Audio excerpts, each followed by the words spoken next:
sini saya akan menjelaskan tentang tugas akhir dari mata kuliah ilmu tanah, yaitu tentang jenis-jenis tanah, persebaran, manfaat, dan pengolahannya yang ada di Indonesia. Pengertian tanah. Tanah adalah bagian kerak bumi yang tersusun dari mineral dan bahan organik. Adapun karakteristik tanah adalah bahwa ciri-ciri dari tanah yaitu batuan yang telah lapuk yang mengalami proses pembentukan lebih lanjut, yang umumnya tanah itu dibentuk dari campuran bahan organik, mineral, atau non-organik.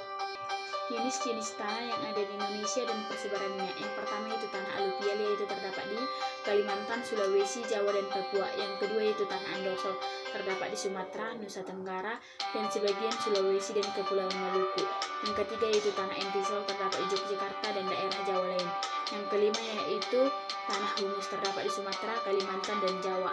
Yang berikutnya tanah liat, yaitu tersebar di berbagai wilayah Indonesia atau sering kita jumpai di Indonesia. Yang berikutnya yaitu tanah pasir, terdapat di Kalimantan Utara, Sumatera Barat, Jawa Timur, dan Sulawesi. Tanah padas ditemukan di berbagai wilayah Indonesia atau sering dijumpai juga. Yang berikutnya itu tanah esikol, yaitu terdapat di Sumatera dan Sulawesi. Tanah mergel ditemukan di daratan rendah. Tanah latosol yaitu ditemukan di Sulawesi, Lampung, Kalimantan, dan Bali. Yang berikutnya itu tanah litosol, yaitu ditemukan di Nusa Tenggara Barat dan Jawa. Yang berikutnya tanah oksikol, yaitu terdapat di Sumatera dan Sulawesi. Yang berikutnya yang terakhir yaitu tanah organosol, yaitu terdapat di Sumatera, Papua, dan Kalimantan, dan Jawa. Manfaat jenis-jenis tanah yang ada di Indonesia. Yang pertama itu tanah humus, bahwa tanah humus dimanfaatkan untuk lahan pertanian atau untuk perkebunan. Yang berikutnya yaitu tanah aluvial, yaitu manfaatnya untuk bahan pertanian.